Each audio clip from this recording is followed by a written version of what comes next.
We're going to start. Let me just say good morning again to everyone. Morning. And let me welcome Mr. Mike Firlotte, who is from the Operators Without Borders of British Columbia, Canada. And Operators Without Borders have been partnering with CAWASA for some time now, and we're really grateful that they have been able to give us that support in offering us tutorial services. Mr. Mike Firlotte began his career as a water treatment plant operator with the city of Kamloops, British Columbia. Over the next 12 years, he progressed from operator, chief operator, distribution supervisor, and finally utility services manager. He left the city of Kamloops in 2016 and worked as the acting director of public works and regional utilities for the city of Abbotsford from 2016 to 2018. For the last 2 years and a half, Michael has made the city of Penticton home and is currently the water quality supervisor. Michael has served on the board of the Environmental Operators Certification Program, serving a term as chairman from 2019 to 2020. He has been involved with operator education since 2005. He has been an instructor, developed curriculum, and delivered training across British Columbia, Alberta, and Yukon, across a variety of subjects, including water treatment, water quality, and system liability. Michael lives in Penticton and enjoys the sunny beaches, skiing, and long-distance cycling. Well, Michael, thank you again for being up so early in the morning to share with us your vast experiences, and the floor is yours. Great, thank you very much. And hopefully everybody can hear me okay. Good morning to everybody. I guess Yes, good morning. It's 8 o'clock in the morning for you guys, I would imagine. For me, it's 4 o'clock in the morning, so it's very early. So I'm still a little bit groggy, that's why. So welcome to water treatment. I'll kind of give you a brief overview of what we're going to do today and over the next little bit here. Like Ignatius was saying, I've done training for a great number of years. Zoom is something new for me, and teaching you guys through the Zoom is quite an honor and something that I'm looking forward to doing. I have a very open classroom. Feel free to ask the questions on the chat. I will try to get to them as we go through the content. The content that you'll see today, you have most of it. There'll be parts and pieces though that I'm gonna be adding in, and my goal for you is to have some education and knowledge as well as to be able to pass examination. So I like a lot of discussion back and forth because there's some really neat topics here, and I try to make them easy to follow. Some of the stuff you'll be learning with the other instructor, Mike, as well, but hopefully you guys have a good time. You guys can all see my screen okay? Yes, we can. Perfect.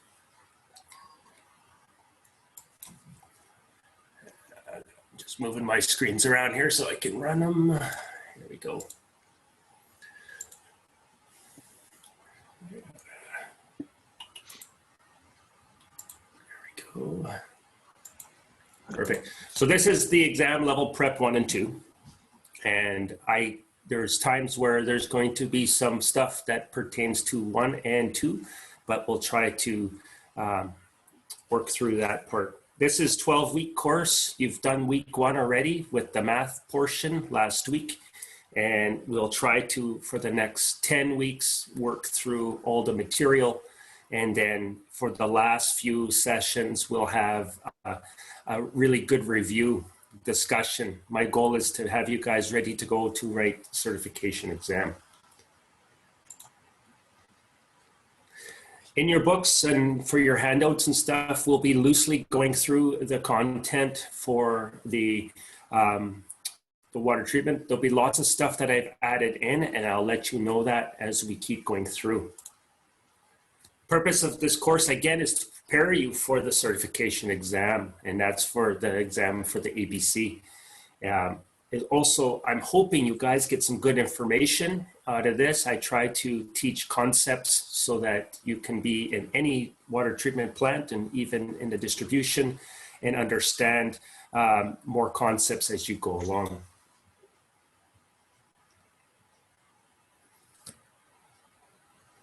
A little bit about introductions, and we'll do this in a second, but I'd like a quick round of introductions for you. And what I really would like to know from you guys is your name, as your experience and certification, and what you'd like to get out of the course, whether you're writing exam or you're here to for information. And it helps me set up the course as we keep going to make sure that you have the right information. So we'll do that in a second. A little bit about me. Ignatius that was a very good introduction. Again, I've been in the industry for about 25 years. I've been teaching in the Yukon and other territories. I've even, I think the farthest away from home I've taught is in the Philippines a few years ago. As you well know, I was the Director of Public Works in Kamloops, Director of Utilities and Public Works in Abbotsford in BC, and lately I've been the Water Plant Manager here in Penticton, former Director and Chair of the Certification Branch here in British Columbia, Canada. I do hold a Level 4 Water Treatment Plant certification, as well as I hold certifications in wastewater treatment and water distribution. On my spare time, I work hard, but I do teach a lot in the Yukon. It's very cold there. Just to give you an example, those pictures that you see there, the temperature was in the -52. And with water treatment and -52 comes with its own challenges. So very exciting for me to teach in interesting locations and lots of challenges. So maybe just a little bit of introductions and stuff, and I'm gonna try to go in the order of what I see you guys on the screen here. So I will start actually with Nicole Austin. So you can please unmute and share your videos at this time. Those who go as you speak. I'm trying to start the video, but it said I can't. It was disabled, so I'll just speak. Hi, Nicole Austin. Oh, okay. All right. I can hear you, Nicole. Go for it. There you go. Okay.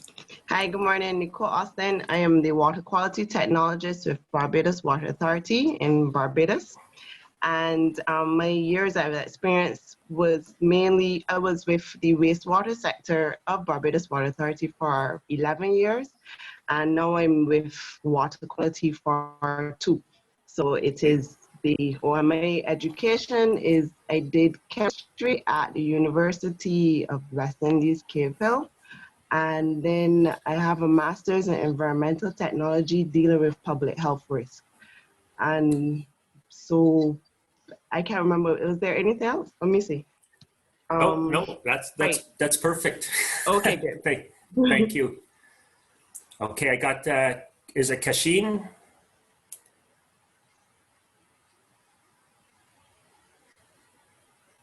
That's Ezekiel. You can go next, Ezekiel. Ezekiel, okay. Ezekiel Francis. I'm a water treatment officer at the WASCO in Dominica. And I've been doing this for going on 4 years now. And I have a level 1 certification in water distribution. Thank you. Perfect. All right. Demin? Hi, good morning to everyone. Once again, I'm Demin Dormant from St. Lucia. I'm working at WASCO. I've been there for about 10 years. I started off as a meter reader, and right now I'm a plant operator / water technician. I've only been in this for about a year. I'm new to it. and I'm trying to grasp as much knowledge as I can and to be the best water technician that I can for my community and wherever it is that they send me to work. Thank you. Great, thank you very much. Shannon.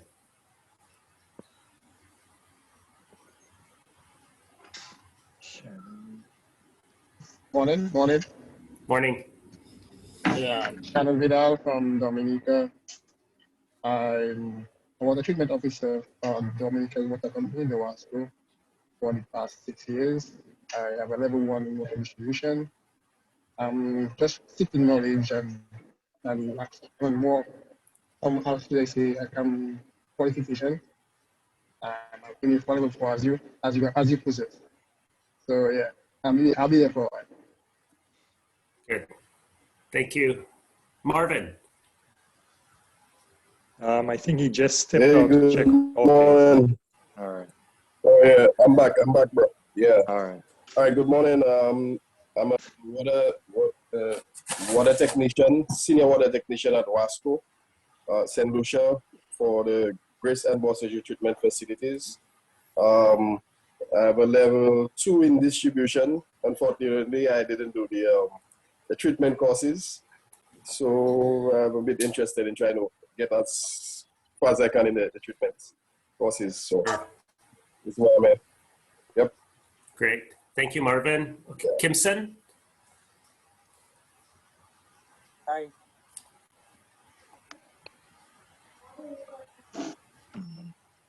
Morning, Kimson. So yeah, my name is Good morning. How are you doing? Good, good. Tell us a little bit I am about a yourself. level 1 operator. Okay. Yes.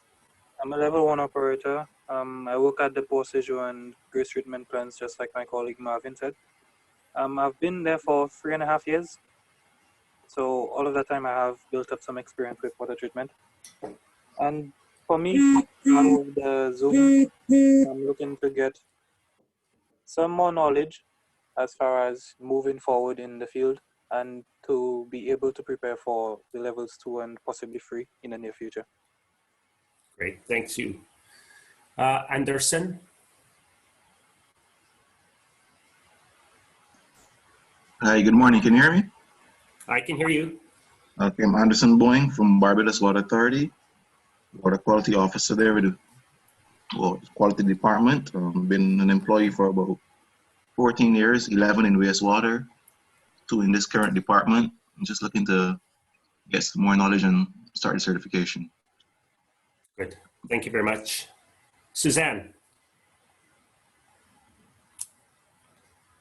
Suzanne is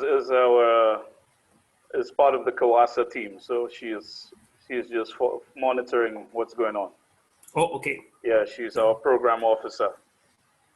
Perfect, thank you. All right, good. Seth.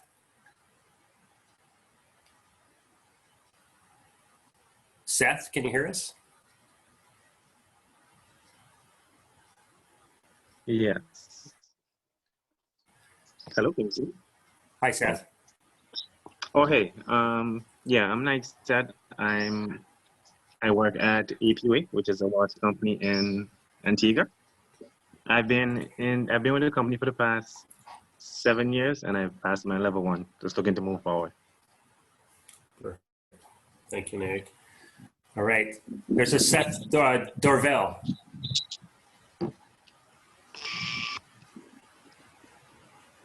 No. All right. There's people learning out. All right. Did I miss anybody out there? All right. Hearing nothing. Oh, there's Good morning. I'm Seth Dublin from St. Lucia. I work at Wasco. I am new to this, so I am just looking forward to the experience and the learning process. Yes, thank you. Thank you. All right. Well, thanks for that. And we'll get going on some of the material that you have here. We'll kind of go through it. I see where you guys are. It looks like you have a very wide variety of experiences. I'm just going to mute you guys. If you can mute yourselves, please, while I'm talking so it doesn't interfere, please. Thank you.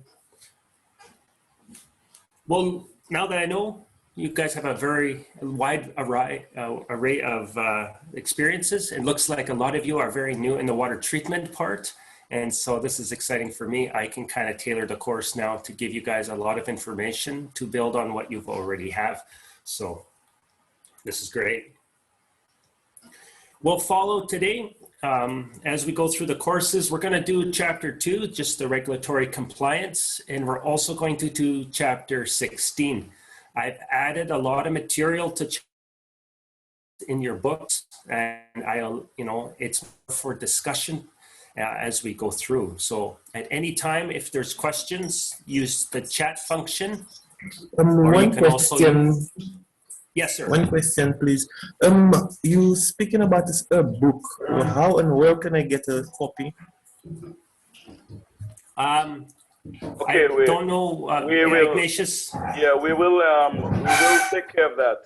We're going to get you. We have some of these materials, so Suzanne will forward a lot of that material to you. Okay. Yeah. All right.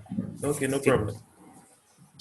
Yeah, if you don't have the material for just a piece of paper and stuff, as we talk about the concepts, Seth, then we can kind of go through that. So today, if you don't have material, pay attention to the slides and make notes. I will tell you the important pieces that would show up on the exam, and we'll go from there if that works for you guys. All right, you guys can all see the chat. If you can give me a thumbs up or let me know if you can see that. Okay, thank you. Perfect. Excellent. All right.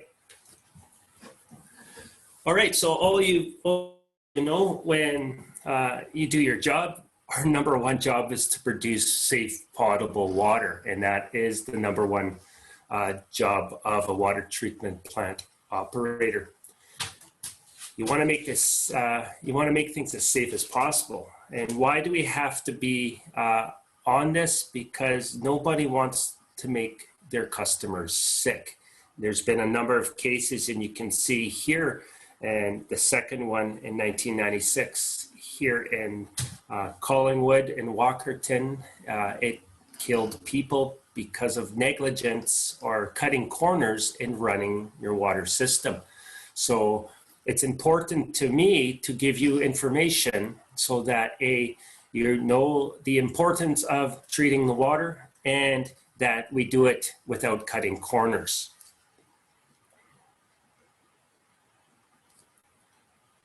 We know the field of water treatment, just like water distribution, is governed by a number of regulations, and that depends on where you are. It might be, but all the regulations are in place to try to keep you safe. The module we're going to go through here, chapter 2, will help establish you as a water treatment plant operator and your role and duties to and obligations to treat water and get it to your customer safely, whether you're in treatment or distribution.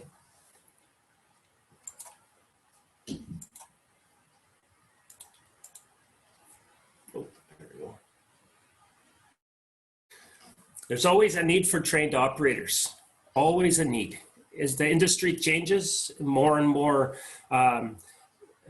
technical advances happening, it's not as easy as just digging a ditch and putting a pipe together. We have to know a number of things. We have to be good at the math. We have to be good at we have to be responsible, and we are leaders in the community. We have to also mentor the youth that are coming forward as people start to retire. Again, you're all these things. You've got to be good at your communication, good at writing things down, and I'm going to say that a lot today. You also have to be careful out there. From a safety standpoint, we work with chemicals. We work sometimes with pits and open tanks, and we have to be very careful.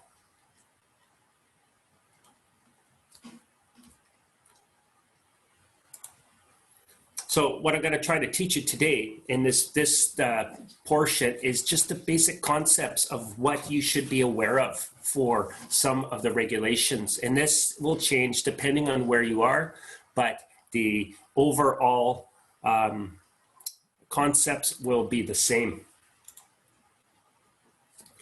You guys, from the eyes of anybody, whether you're here in Canada or down in the South, you are a purveyor, and you should write that word down, purveyor.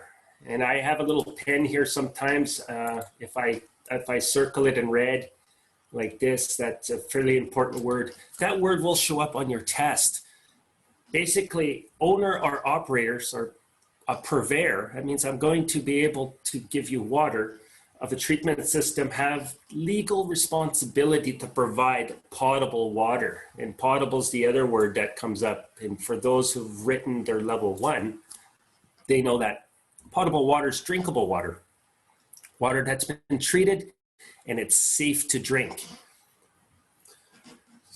There's got to be a minimum level of quantity and quality must be maintained for all users. And I hear a lot of you guys are water quality technicians, so to make sure that the water is good quality. But also for us here, especially in Canada, quantity is very important because 60% of our water storage is used for fire protection. And it's going to be probably the same down there. Is that also the case where you are?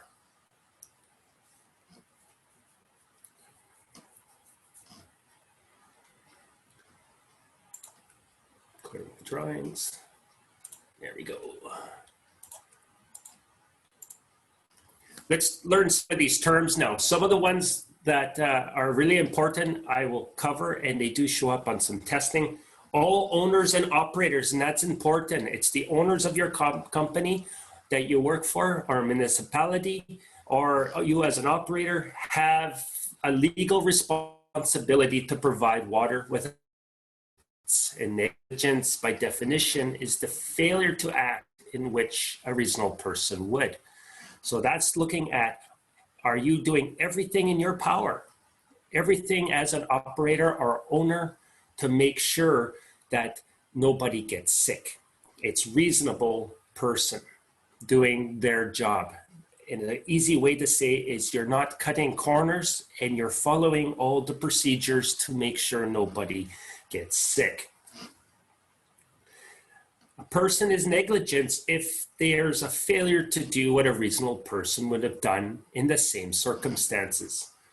Okay, this is a standard of a reasonable person, somebody who's prudent and follows the rules and regulations and procedures. And if you don't do that, then you could be liable or negligent because you did not perform the duties as to. There's also something called the due diligence. And the due diligence means a general due exercise care.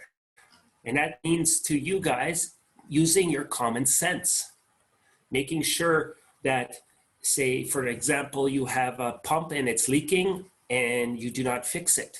Well, that is not common sense. It should be fixed. It should be repaired, especially if it's for disinfection. So it's very important that you are doing everything and that you care. And so when you exercise that general duty to care, it's using common sense.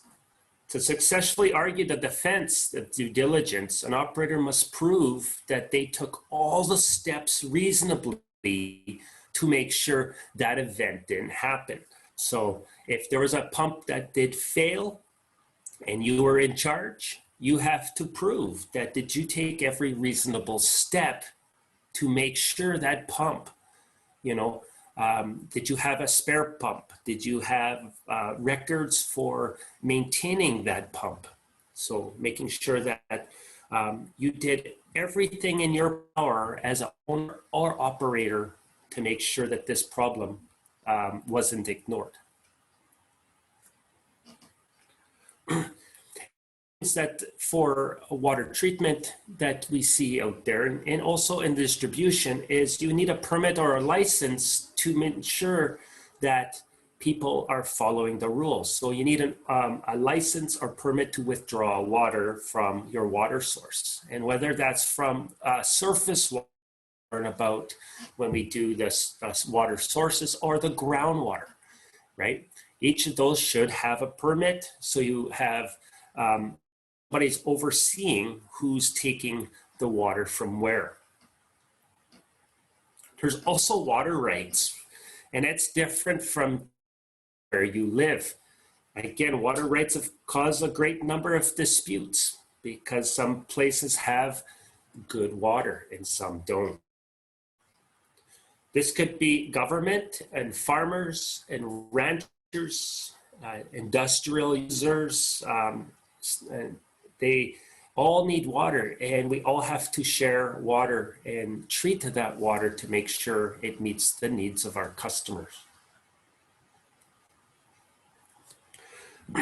We will go into this great detail in a few weeks because I'd like to talk a little bit about the surface water and the groundwater, and they're kind of sometimes treated very differently.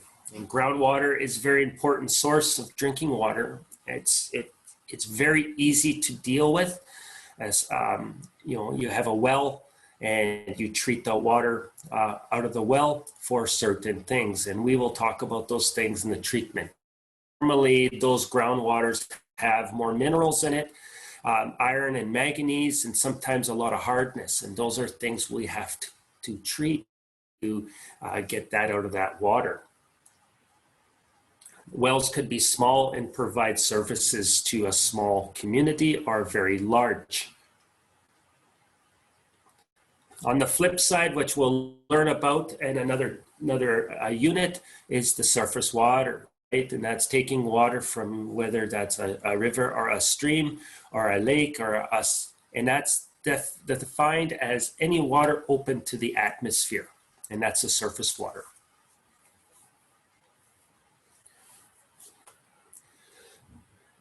One big concept to think about is not only, the water that flows by or is used in your water treatment facility, but also as a bigger picture. That water has to come from somewhere, whether it's coming from rainwater from up on a hill or from another stream, but all these factors affect the water that you take out of your source. And so we have to know what's happening in that source water, whether there's going to be two types of contamination. It might be point source or non-point source. And that means that sometimes human factors come into play with point source. And that could be water discharges from another facility, hazardous waste, chemical spill, industry, anything that uses that waterway, as well as you taking water out. And just because you guys may use the groundwater for a drinking water source, water is a cycle. And so if there's contamination sometimes in the surface water, it could lead into contamination to the groundwater as well. And we'll learn a little bit about that in the hydrology section of our course. We also look at too, what is water used for in our communities, right? Agricultural, you might get rain and it washes pesticides and stuff from farming. We also might see land development as trees are cut down and more buildings are put up. That changes how water flows across the land, and it could actually pick up more contamination. One big thing we are concerned about, everybody's concerned about, is the climate change. And climate change changes how water moves through the atmosphere. So you see more extreme events when it comes to rain, which could lead to more contamination of our water source. It could also, on the other side, lead to more extreme drought conditions, which also is not good. We'll switch gears for a minute because we will be going more detail into the surface water and groundwater in a later chapter. What's important here as well that's not in the main manual is record keeping. Record keeping, I can't stress enough how important this is. It's important for monitoring conditions of your treatment facility or even in your distribution. It's just so you can be consistent month to month. You want to say, hey, if this condition happened again or it happened in the past, you can look back and make sure that you can replicate it. It helps you make those decisions later on. Also, too, if you have chemical addition or anything that happens, you have that ability to take a look at what you did in that same circumstance, and so that you can make a decision. It's important to log and record keep everything that you do, and we'll talk about that in a few minutes here. If your system is running good, and that's a really good thing, but sometimes things go wrong, and it's important at your system, whether that's distribution or treatment, and figure out what would I do if something did go wrong. And of course, when it does go wrong, there's a lot of stuff that goes on, and there's a lot of panic and question marks. And so always very important to have a response plan for whatever could happen. And for us in the water treatment industry, there's a number of things that could happen. Those big things are sometimes the water break. You could have power interruption that could go on for a long time. There could be an accident, maybe a contamination issue, it could be chemical spill. All these things you need to think about in your own facilities and make a list and see that emergency response plan is created, reviewed, and followed for your staff and yourself. Also, too, for certain pieces of equipment that you have, we do have equipment, whether that's pumps. Sometimes there's chlorine for gaseous chlorine or maybe liquid chlorine, but we do have certain pieces of equipment that are specialized for treatment, and that goes also for wastewater treatment and distribution. So a standard operating procedure, or what they call SOP, is also used. And so this was really, really good to for new operators to follow along, to operate these pieces of equipment, but it's also important for operators who have been in the industry for a long time to be refreshed to some of the concepts. And again, procedures are only as good as how good they're written and how they're reviewed. It's not, let's make a procedure and put it on the shelf and we never read it.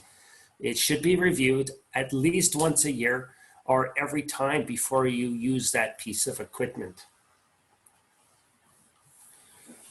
We're back to record keeping for a plant log. So if your water treatment plant should have a log, all system operators are expected and should record their actions in advance. And that again could be raw water turbidity, the pH of the water, free and total chlorine. It also becomes a written document of events in your shift. And what I hazard to say here is that make sure it's only the facts. Leave the opinions out of the written log. It's very important that, it's only the facts that happen, not the opinions. These become a legal document if somebody got sick, and they will take these logs and they'll look at them, and please make sure you are very factual and that you're writing everything down that happened in your shift. Things do go wrong, and sometimes, might be different for where you are, but it does show up on the ABC tests. But if something happens in your water system, the water is, I'm not going to say not safe to drink, but there's a risk. Something happened, and that risk could be as simple as increased turbidity, or something is not right in your water system. And so a water quality advisory is the low risk, and that's a question that you may get on the exam. Water quality advisory is a low risk. Something happened in your system. It's not performed correctly. It's a low risk to your users. If the risk gets bigger, sometimes a boil water advisory is placed. And the boil water advisory is if there's actually a health threat to the users. You should know here for boil water advisory, and it's only should be used if there's microbiological contamination. So that could be from a bacteria, a protozoa, or some sort of coliform bacteria. And the only reason why I say that is because if you had, say, chemical contamination of your water and you boil it, you could make it worse. So it's really important to make sure that there is bacteria contamination. A boil water advisory should be used, and that's boiling the water to deactivate bacteria or contamination. But if it's chemical or some other contamination, this may not work. One little note to put here as well, if the water quality is really bad, if something is completely not drinkable, you would have to put something called a do not drink order. And that's for the absolute highest risk there is, and it's not a very good situation if you're going there. Some reports are done too. It's important for your public and your higher up staff, managers and senior managers, to understand what is going on at your treatment facility. An annual report is a good way to advise the different users of, your, basically it's like a customer newsletter. It will tell you what you did this year in your water treatment plant. I replaced this pump, and I did this, and I did that, and we had to repair this, and we did this many water tests. It's a snapshot of what you did at your water plant for that day. Also helps too for future need. If there's ever a need to upgrade a piece of equipment, you can say, you know what, I had to replace this piece of equipment 3 times, or fix it. Maybe it needs a replacement, and it might be easier for you to show the more senior managers that there is a problem here that needs to be fixed. You're also going to have a monitoring reports, and usually this is something that's delivered to the health authority, public health officers. They are going to look for a monitoring report of how you've tested the water. How do you prove that your water is safe? And these would be reports from your distribution team or your team doing the water quality, or the bacteriological results from accredited lab. We talked a little bit about water quality, and I heard a lot of water quality in your job titles as we did the introductions. The responsibility for monitoring the water system belongs to the purveyor, and we talked about that. That's the system owner and operator. It's the health authority's role to make sure that the water system and the owners and the operators are doing everything they do to produce potable water, or that water that's drinkable to your customer. And it's important that you take that time to make sure that you're doing everything in your power to make sure that water is safe.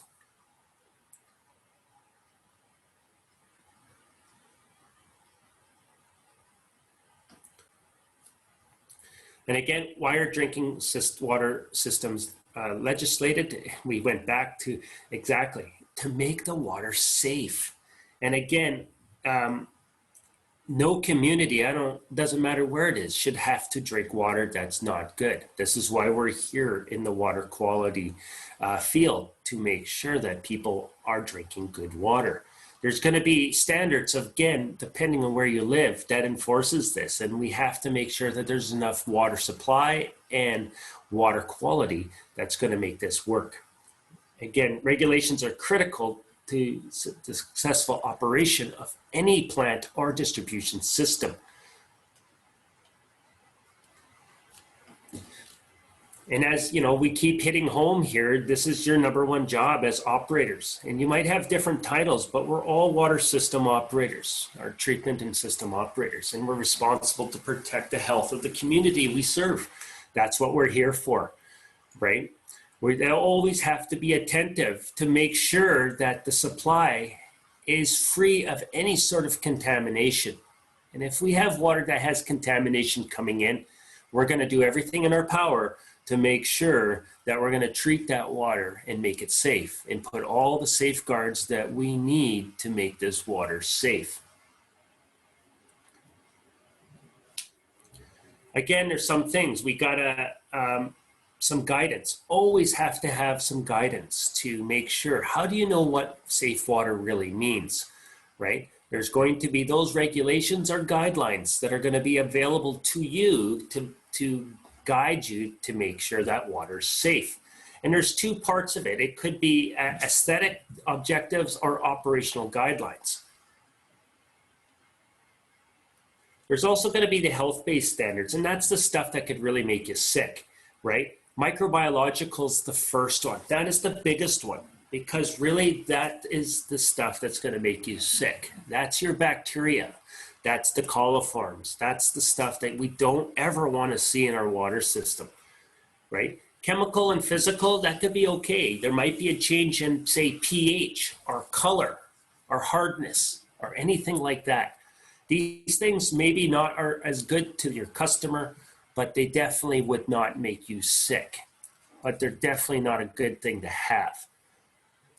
So we have to look at what are the things to target in your water system. So what are aesthetic objective, or AO?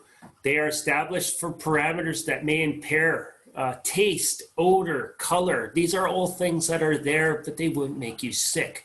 They're maybe not so nice for your customer to drink water with some color in it, but it definitely wouldn't harm them in too many ways.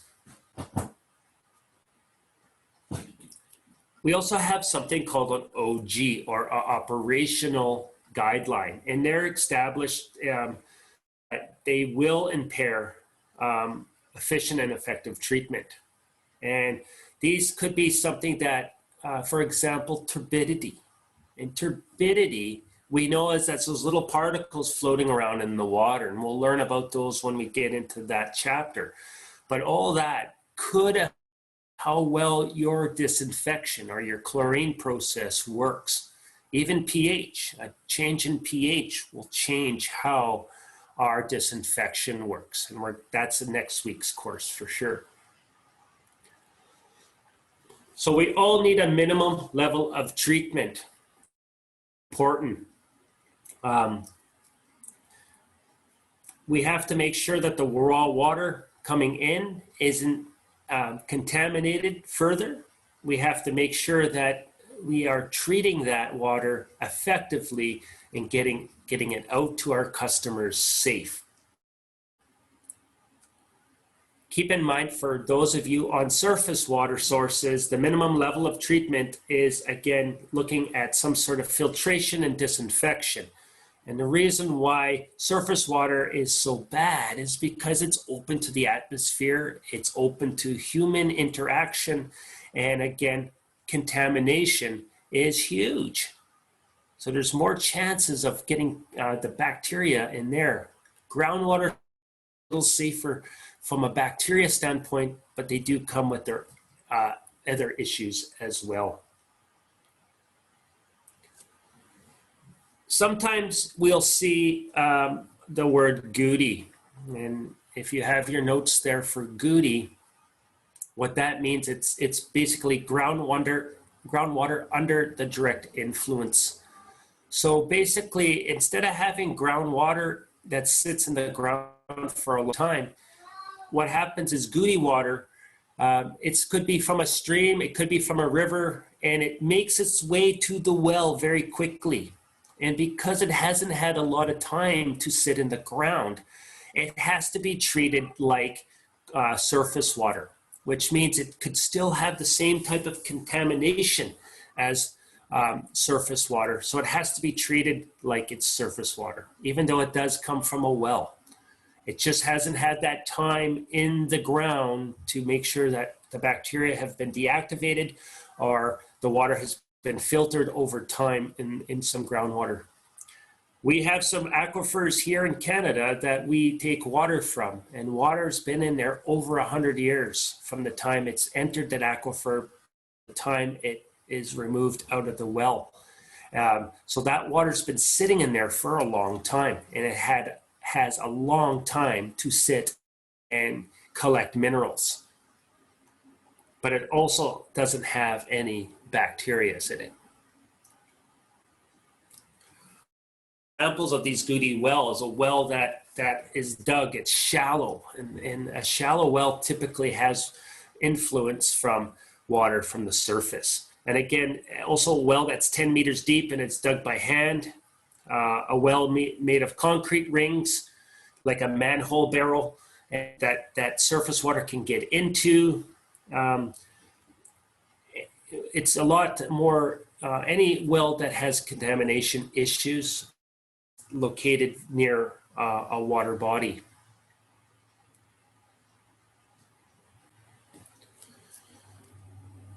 There's some other forms of treatment, and as we go through, we're going to look at those different forms of treatment.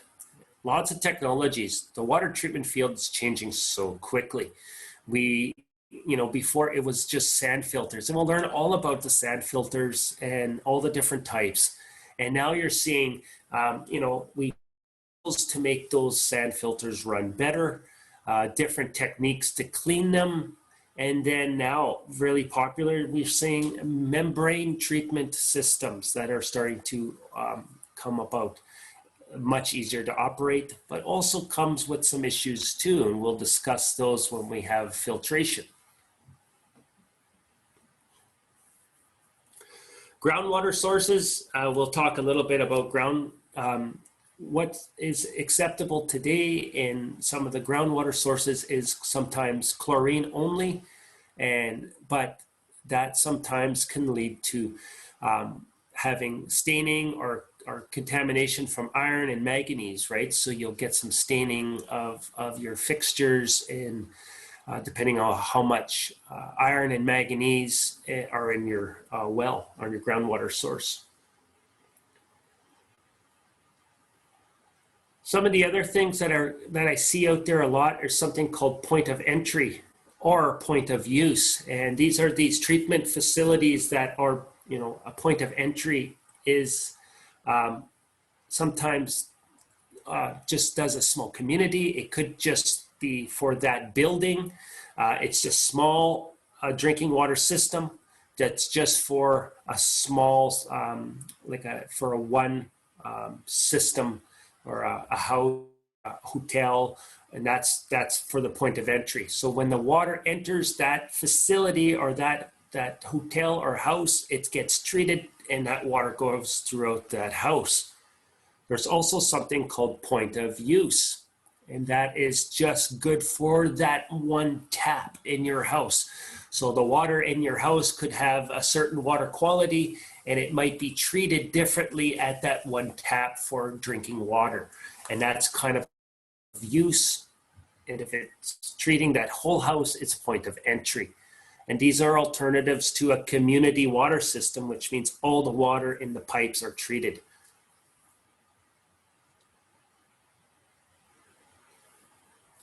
Super important for monitoring and operation checks and water sampling, right? You have to know that your water is good. So it's important to make sure that that water leaving your treatment plant is good, but it also have to be good getting to your customer.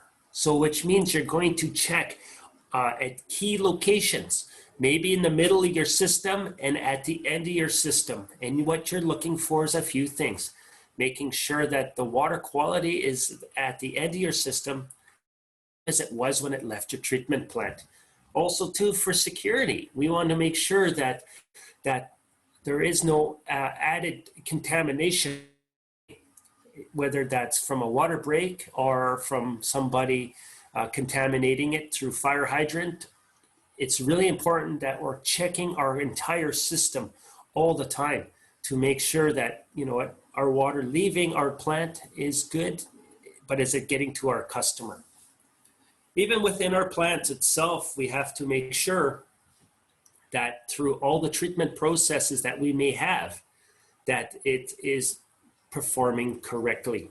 So you have to monitor, you have to perform these checks, you have to sample, and you have to test the water as it system and out to your customer.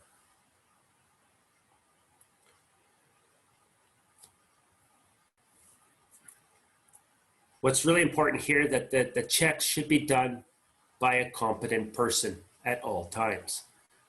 And that competent means that somebody who has the training and understands what they're testing. You don't send a new person out to test for it. They don't necessarily understand if there's an adverse testing reading. And so it's really important that we take that reading and know what that means. So if there's an issue or that competent person can deal with what needs to be done to repair that. You guys as operators are trained to carry out this maintenance and operational checks. That's part of your job.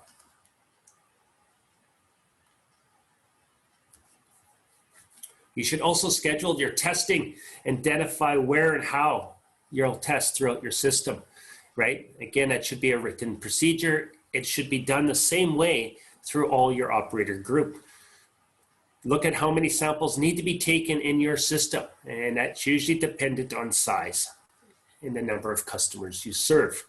In some cases, samples are required for raw water too coming in because you might have a surface water source that changes quality throughout the year, and definitely the treated water.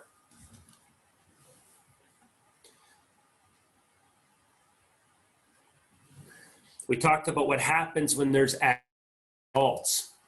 Adverse results, again, you can actually look at, maybe retesting to make sure those results are correct. But if there is an issue, then we talked about what happens with those low risk, high risk things, water quality advisory. We could have boil water if there's bacteria issue.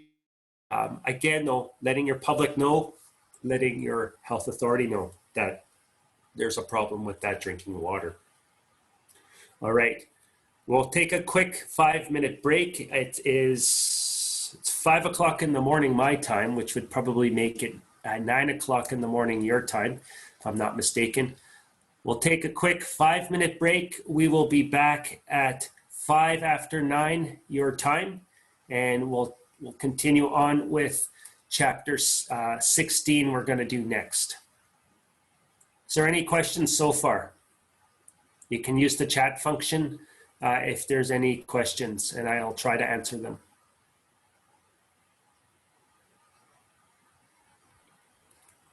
Okay, 5-minute break. I'm gonna start the countdown. Thanks, Ignatius. To our water treatment portion, because that is the nuts and bolts of passing the exam.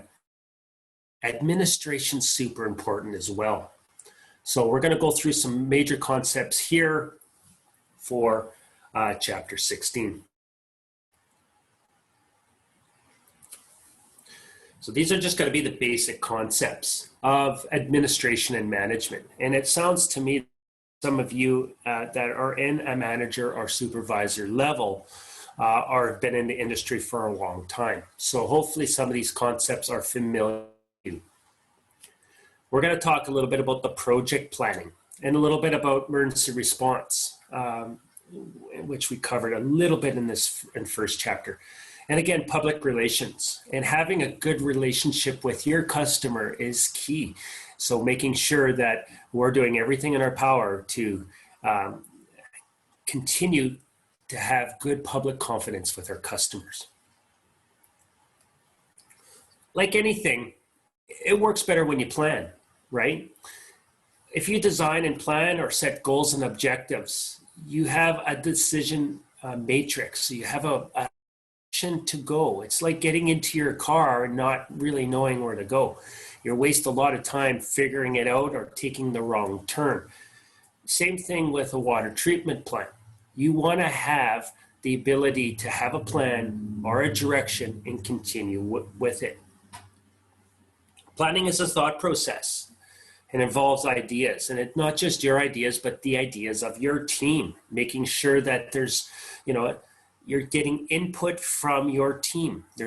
You guys will probably work with a large number of people with varied experience and skill sets. You should also look too at who else you have in your operational organization. You might have a drafter or electrician or a millwright or a mechanic, and all these people will look at things a little differently. I can install it and I can maintain it, but it might be different if I had to take, say, a pump out of service or remove it from the building. I want to make sure that I've covered all those bases. So involving as many people as possible in this planning process is key. Planning never stops. It should be continuous, right? You got to collect information and make sure that you're looking at all options. History and data is key. Making sure that, say, if you're going to change something in your water treatment process, that you're looking at all the data from the past. Again, making daily management decisions, those are big decisions sometimes. And sometimes if they're done too quickly, that can have bad effects. So you need to make sure that you're thinking about every situation. There is some risk and uncertainty, and that's part of it, right? You can't plan for everything, but you should try to look at all potential options or pitfalls that could happen when you're planning. Also, too, be very prepared once a plan is made that it may have to be adjusted or revised as you're going through the plan. You should also look at your time frame, right? There's no sense planning for 10 years out. You can have some really big term goals, but things might not happen that way. So you have to look at the time frame for your planning. You have to kind of look at, what's going to happen? Customer base look like in 5 years, 2 years, 10 years. So you're going to look at different plans as you go forward. Typically, you'll have a more planned out or more finite short-term plan with a larger granular, longer. There's different types of plans out there depending on where you are in the organization. You can have basically a strategic plan, and that's basically whether that's the company or your municipality, that's their overall plan. That's the overall direction a municipality does. This is the service we will provide. There will also be something called a contingency plan, and that basically, it's almost like our response plan that we talked about earlier. When things work well, they work well. But when they don't, what are you going to do? You got to look at all the situations that you have in your water system. A lot of times, emergency response, right? You got power outages. You have a major water break or contamination. Those are the things that need to be dealt with. There's also single-use plans, and that could be something that short-term or single-use needs. It might be training. It's like even a plan for what we're doing today. Our plan is to learn a little bit about water treatment today. That's the plan today. So I would have to put a plan together to teach this particular course. There's also a program plan, right? And that's going to be also called like a preventive maintenance plan or work orders, right? That's your plan to maintain your equipment. They might have a plan to operate your equipment. Capital plans.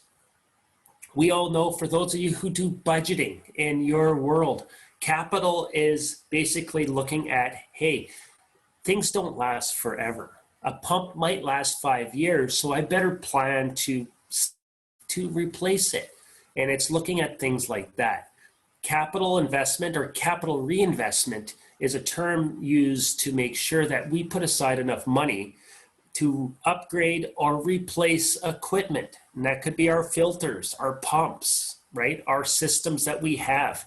And those are really, really important. And again, financial plans, and that's your budgets, your day-to-day operating budgets, right? You got to pay to keep the heat. Well, I guess not heat for you guys, but heat for me for sure. But heat, light, power, how am I going to pay my staff? These are all things that need to be looked at.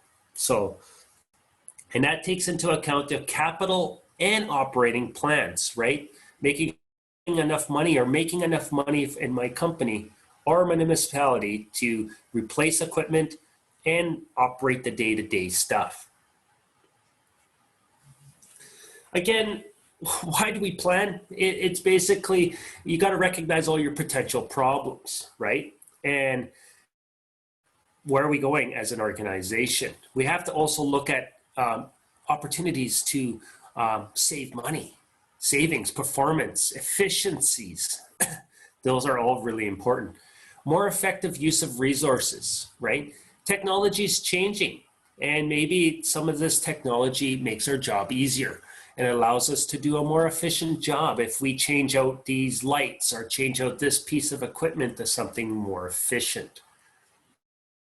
Continuity and stability of your plant should be number one. Should make sure that things run nice and smooth. Also, too, in a plan, it clarifies or reminds the operations and management of the rules or the operating procedures of that facility. We covered budgeting a little bit, and basically that's your tool. That's making sure that the finances and the financial resources that are needed to make that facility run, whether that's treatment or distribution, that you basically are identifying those needs and you're fulfilling those needs. You got to look at the performance end, right?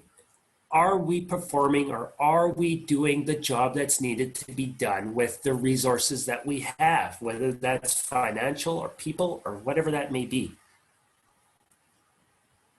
And again, always don't forget, when you buy a piece of equipment, you have to save money to replace it someday.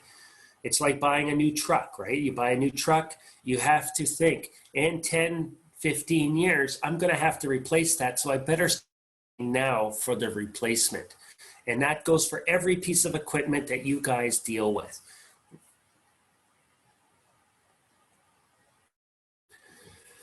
Again, we talked a little bit about capital budgets. That's for upgrades. Am I planning for, we all know things are going to grow. So am I planning for today? But you also need to plan for 15 to 20 years out. If my population will double, I know what I have at a treatment plant isn't going to be enough to provide water or service to more customers. So you always need to think, okay, I need to start planning my capital budget to improve my system in order for it to grow. Operating budget year to year, you should really look at that. Me personally, I deal with millions of dollars of revenue that I have to make sure that I'm collecting to make my utility run.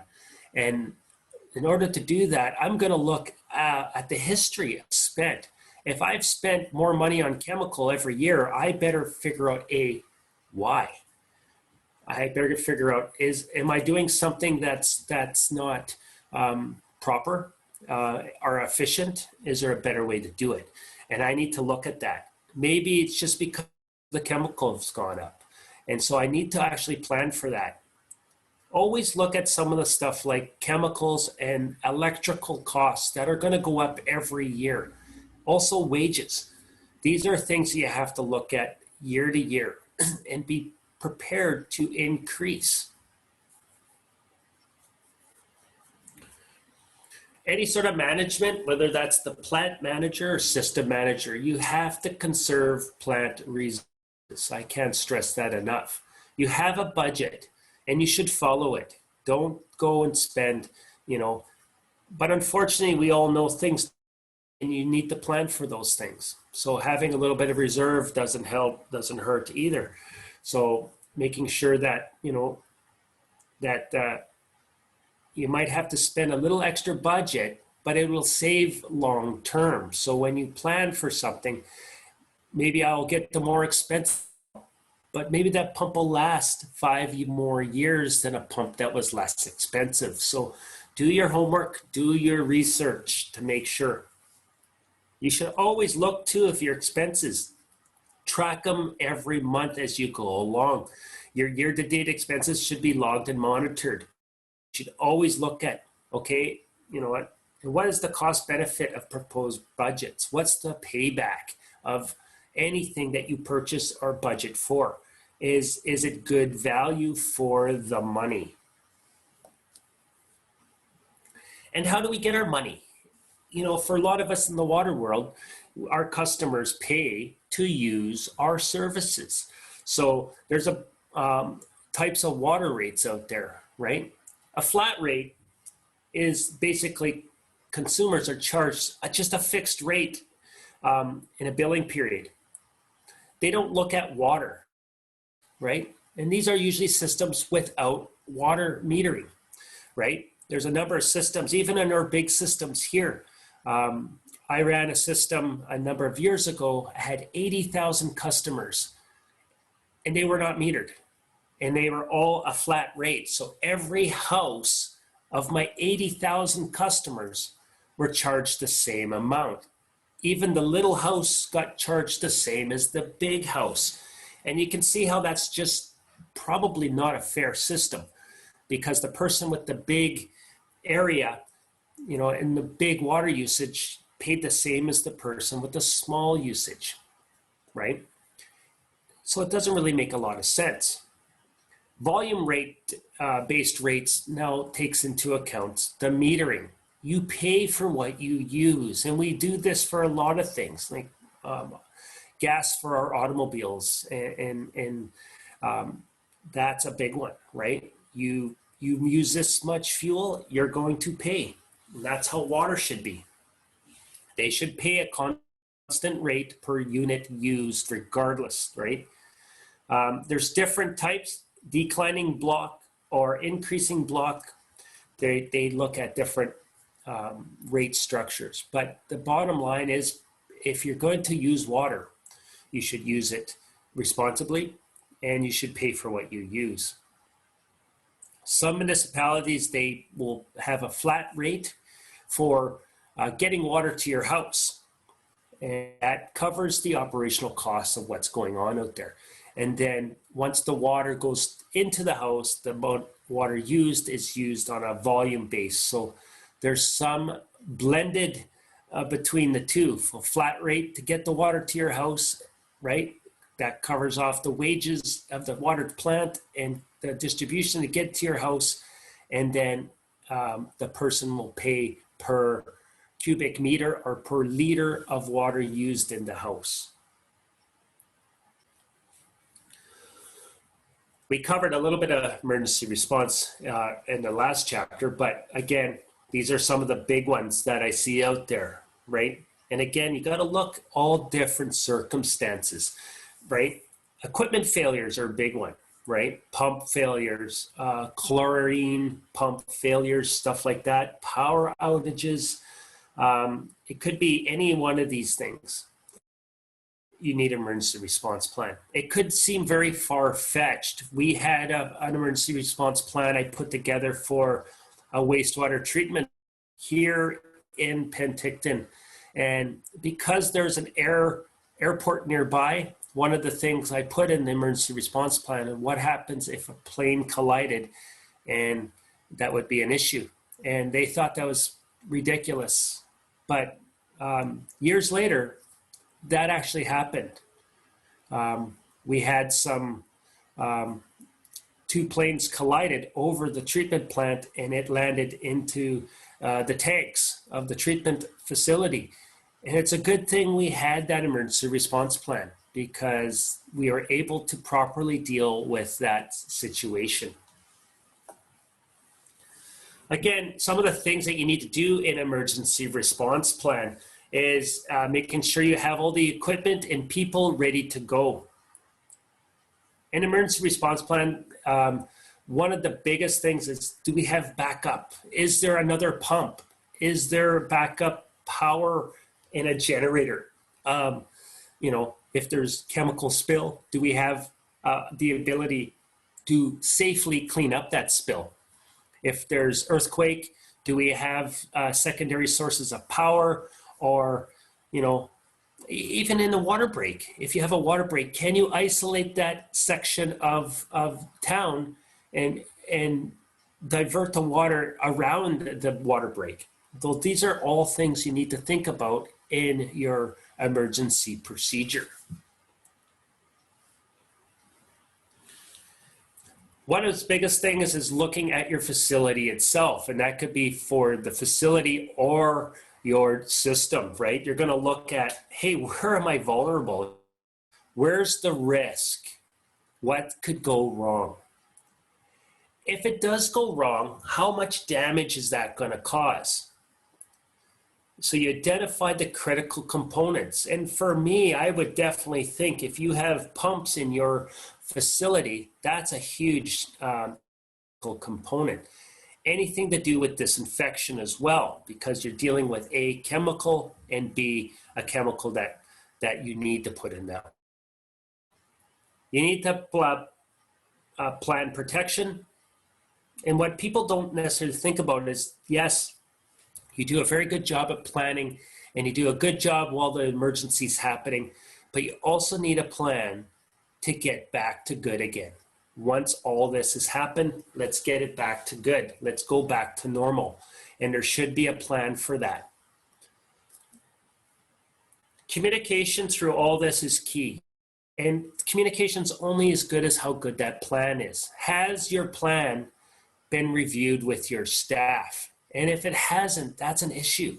So let's make sure that when you do make these plans, it's reviewed with everybody. And when it happens, who's in charge? And what role do I play in an emergency? You also need to look at all the people that could be involved outside of your organization. And this means something like health or police or fire department might all have a role in this. And what role do they play in making sure? Provide protection for personnel, plant equipment, and records, right? So, you know, in the case of fire or flood, or let's make sure that these critical documents or equipment are protected. And I can't stress the last one enough, is making sure people are trained. If you're not trained, then that's a problem. And you got to provide training for the operators and care. Right? Take that plan out at least once a year. Make sure the names are correct in there. Make sure that that procedure still works. Work with your staff to make sure it's going to work good. Public's confidence is number one, right? And that's why we do such a good job of what we do with water treatment, because we don't want our customers to lose confidence in our water. That's why we treat it well. We make sure the color's gone. We make sure it's safe. And we also want to make sure that in an emergency that we in the utility are doing a good job. All communication with the public, whether it's verbal, written, must be courteous and accurate. Again, facts only, not opinions. It's important to make sure that the communication's there. Even in times when there's issues, that needs to be communicated clearly to your customers. One of the biggest things that most operators don't like dealing with is customer complaints. No matter how big and how small our customer base is. So there should be a protocol to receive and respond to these customer complaints. All know that we always have the one or two customers that complain all the time. But again, always really important to make sure that we're taking these always seriously, because there could be that one time that there could actually be an issue. So when you do get a complaint, make sure that you're logging the complaint in your plant log. Date, location, what is the complaint, right? And then what did you do to resolve this complaint? The number one complaint I always get is the chlorine smell in the water. That is more times than not is a smell I get. And we'll talk about that next week in the disinfection course. You should keep this on file, right? Like I said, there's always that one, maybe there's an area in town that has an issue and you want to say, hey, why do I have 3 or 4 issues from that one area? Maybe there's a problem in that area that I need to look at a little bit more carefully. If an emergency situation occurs, something, maybe there's a water quality issue or a break, make sure the people who are answering the phones or on communication duty understand on so that the correct information gets out to your customer. And again, to maintain positive public relations, right? So make sure that if there's going to be changes or issues in your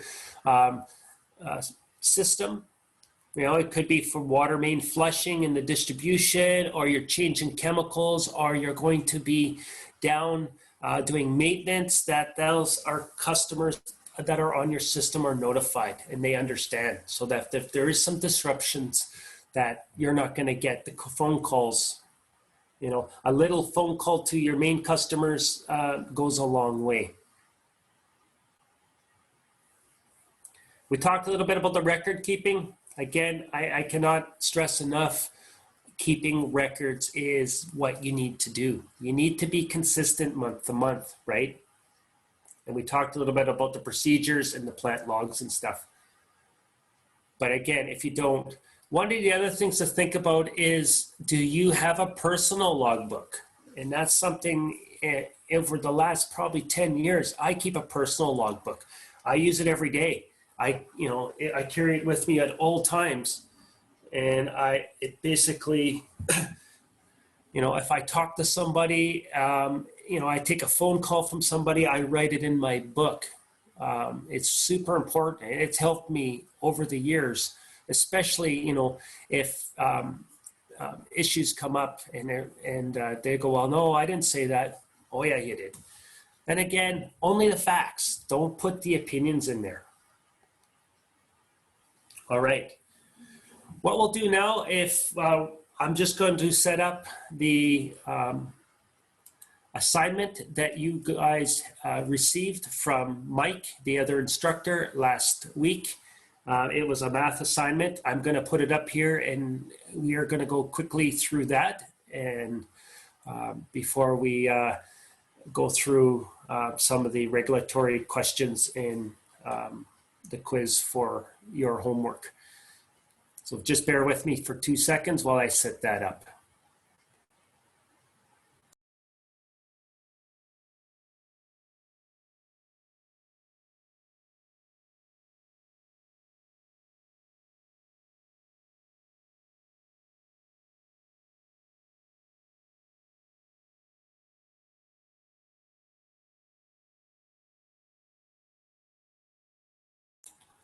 With show of hands out there, how many people completed that assignment that was given to you last week?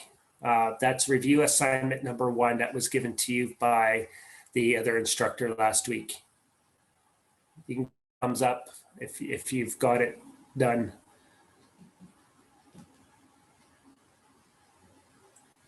Nobody got it done? I'll put it up on the screen here.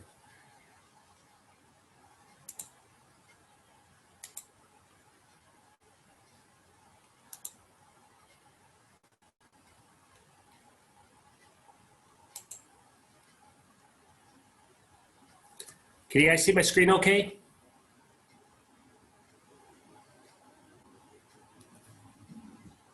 Awesome, thank you.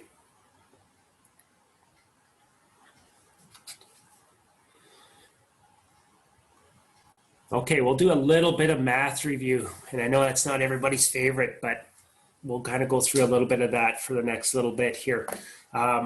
Mike went through math with the whole group. That's the water treatment and water distribution group. So I'll go through a little bit of this and put a few more ideas in your head of how to solve these problems, and maybe some tricks to make these a little easier as well. There's some important things on here. And if you don't have it done, and if you do have it in front of you, that's great. But if not, we can go through this as well. I'm just going to use my pen here. And I'm drawing with my mouse, so my penmanship isn't going to be that great. But so number one, on review assignment number one, how much does 1 liter of water weigh? And does anybody have the answer to that? Anybody? You can even put it in the chat if you want. Okay, so that would be 1 kilogram. So 1 kilogram. 1 kilogram.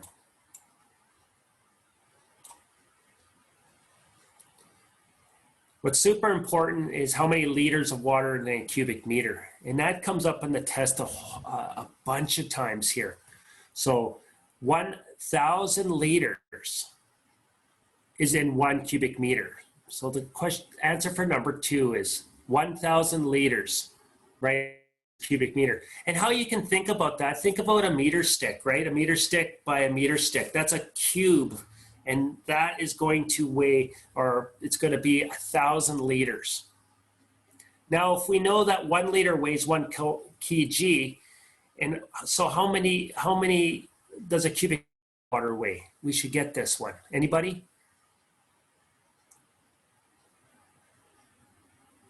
It'll be 1,000 kgs for number 3. 1,000 kg. And it's always a good way to think.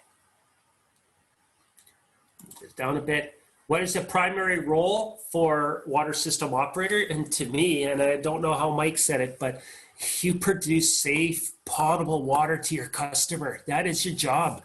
It should be safe, clean, and follow whatever guidelines you have. But that is your job. Safe, potable water that meets the guidelines or meet the regulations. That's for number 4. Bed mass. Number 5.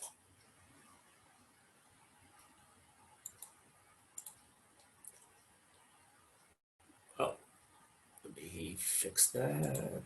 Clear.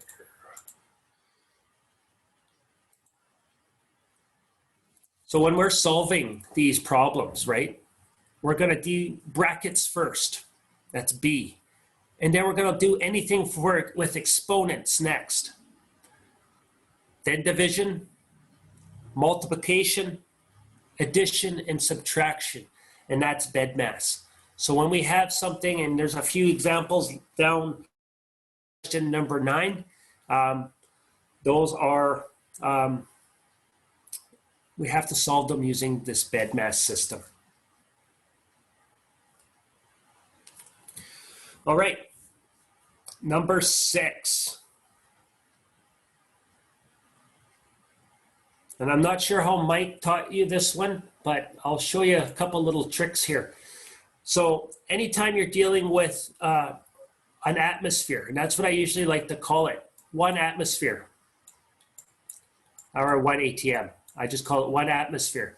And that's going to be equal to, and you can make a little note for yourself on this, always 1 atmosphere is 10 meters. It's also 101.3 kilopascals. It could also be 33 feet if we're going to do imperial. All of these are equal to 1 atmosphere. So what I'm going to do here, if I want to know what top water level of the reservoir that's located 45 meters above sea level, what is the static pressure on the fire hydrant at sea? So the top water level of a reservoir is located 45 meters above sea level. So what I can do here is take my 45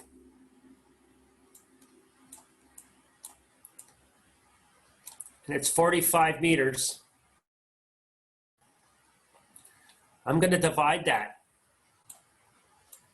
by 10 meters. And I get an answer, I think it's going to be 4.5. Then I'm going to take that and I'm going to times it by 101.3 kPa to get your answer. And that's going to be in static pressure in kilopascals.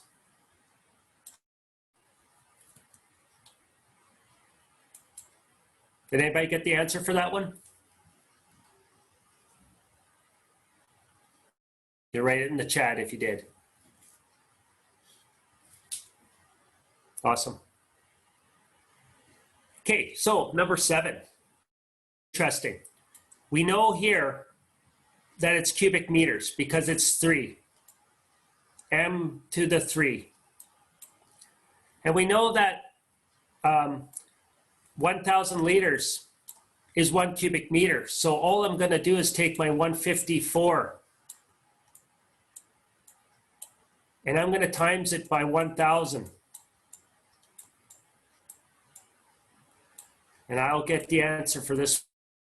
So it's 154,000.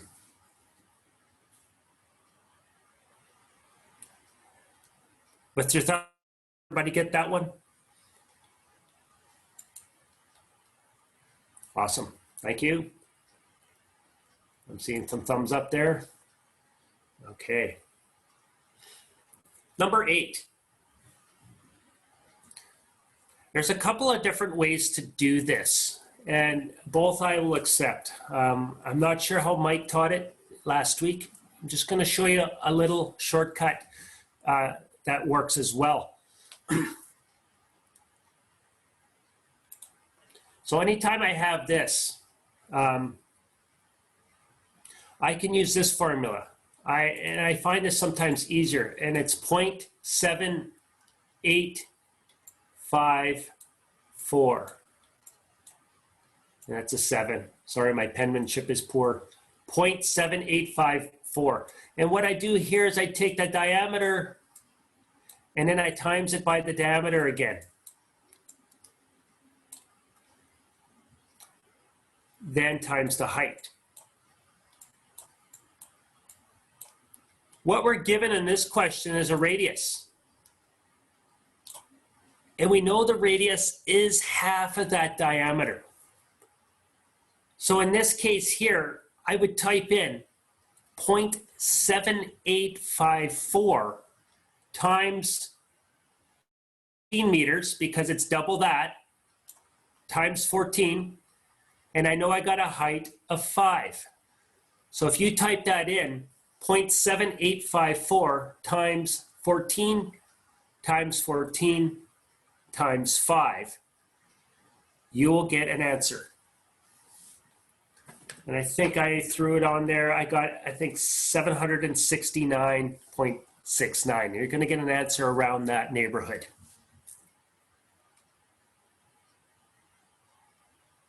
It'll be in that ballpark. When you look at the tests and you use a couple of different methods, the answers are always going to be close and there's enough separation.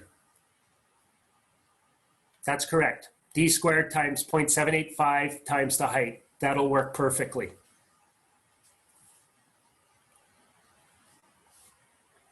Awesome. Okay, so question number 9, and that's using that bed mass.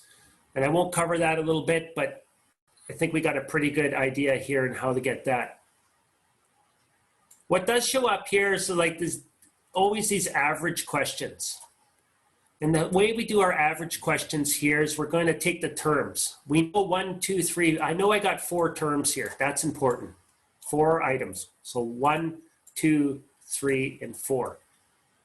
So what you end up doing is add up these totals. You're always going to make sure, though, that those totals are the same. So make sure they're all cubic meters. So 2, 3, 4 cubic meters, right? They're all cubic meters. Perfect. So you're going to add all these up together, hit equals, and you're going to get a pretty big number.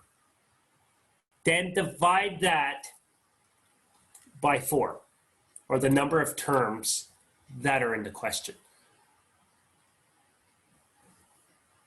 And that'll get you your average daily usage. Watch and be really, really careful how the question's worded, because I've seen it. What is the average weekly usage or something else? So make sure that you're reading the question very, very carefully.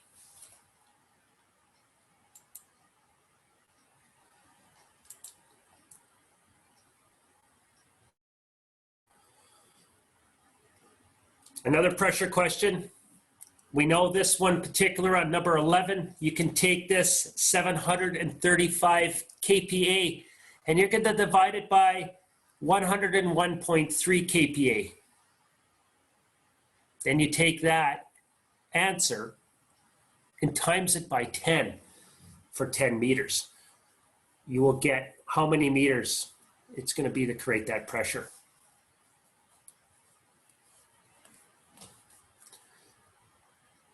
So for question 12, we're going to solve these exactly how we talked about earlier. So area of a circle, so we're dealing with area, right? It's more than acceptable to use the 0.785, right, times d squared on these ones. And knowing that this is all radius, you guys, right here, radius, so this, the diameter is going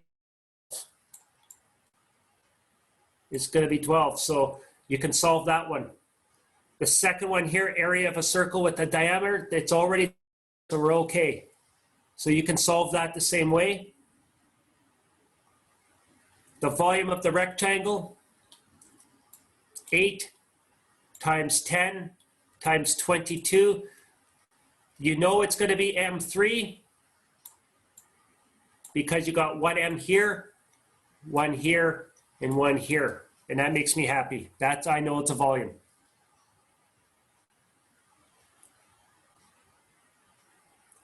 And this one's here. You got your 0.785 times d squared. And that's a d. It's hard to do this with the mouths. Times height. So we're given the 0.7854 or 0.7. Your diameter here is going to be 10 in this case because that's your radius. And we know we're 8 meters high.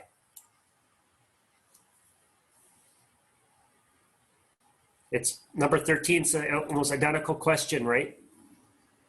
It's giving you a diameter though instead of a radius. So we know we can actually solve that one. So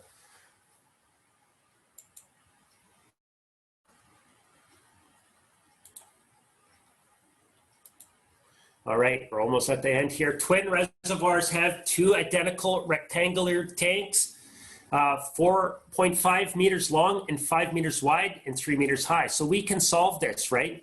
We know that if you take your 4.5 times 5 times 3 and you get an answer. And I think that I'm not mistaken, I think it was 67.50, and that's a full 100% tank. It says here though that one is full and one is half.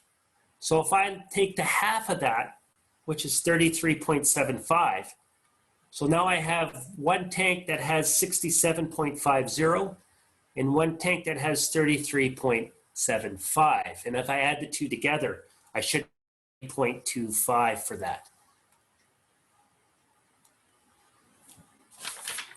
All right.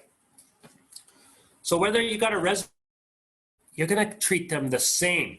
One of the things you have to do for the question 15 is convert 3 kilometers, 300 millimeters. You have to convert these to meters. So this would have to be a meter, and you have to convert this one to meters. And then you can solve it for, you're going to go 0.785 times the diameter, and you're going to get the diameter from here, right? You're just going to convert 300 millimeters to meters, right? Diameter squared times the height. Instead of the height in this case, because if I took this pipe in the ground and I stood it up in the air, it does become the height. So this here, H, is really that. And we have to make sure though that they're in the meters form. And then we solve it just like we solved the reservoir questions. 100% the same. Hopefully that made sense. Ignatius, quizzes, do you know? Pardon? Yeah, I'm around. Pardon? Yeah, did they get the quizzes that Valerie sent over? Yeah, we circulated that. I think, unfortunately, what has happened is that some people may have, some of the participants may have registered after I circulated those. But all those who participated in the first session would have received the documents. And for anyone who's not received it just yet, as soon as we are through with this session, I will again circulate, just in case. And she did circulate the questions and the answers. Okay, perfect. Okay, so for the homework for you folk for this week and the quizzes, there's 10 questions, the regulatory compliance that can be done. And under administration and management, there's 3 questions. So in your quiz package, under regulatory compliance, there's 10 questions. And then under admin management, there's 3 questions. And those we will go over on our time next. Probably we'll do that the week after as we're all combined doing the distribution combined disinfection next week. If you haven't received it, then Ignatius, then I'm sure that you can direct them or make sure that they get the materials they need for those of you who didn't get anything.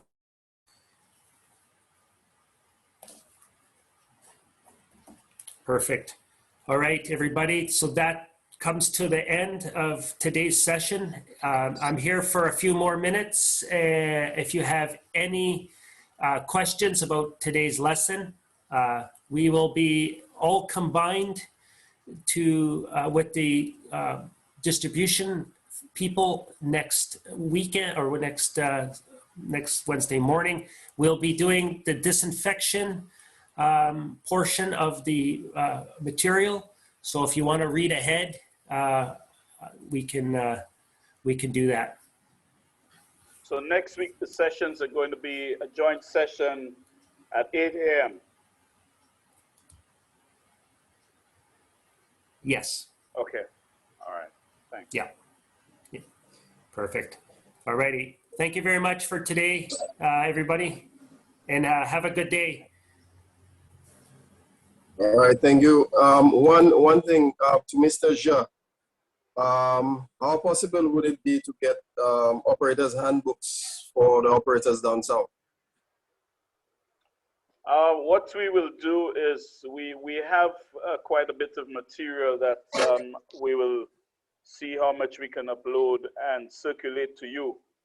All right, because getting the physical books is going to be pretty expensive. So what we have some previous editions which are pretty similar. So what we're going to do is to upload them and try to circulate them. I will try to put some of them into Google, one of the Google apps, and so that you can access them easily. So it won't be too much load carrying around. Okay, but we will get them to you. All right, great. We have your email contacts. All right, that's why we try to get you to register, so we are now, Zoom is able to track everybody who's participating, and we have all the information there.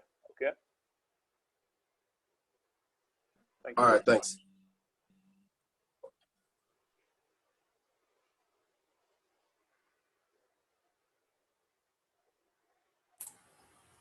Okay, thanks, Ignatius. This was good. I look forward to continuing on, and hoping you guys are getting something out of this. Yes, thank you very much, Mike. That was very good, and looking forward to next week's session. And hope you have enough energy for the rest of the day. Have a good one, everybody.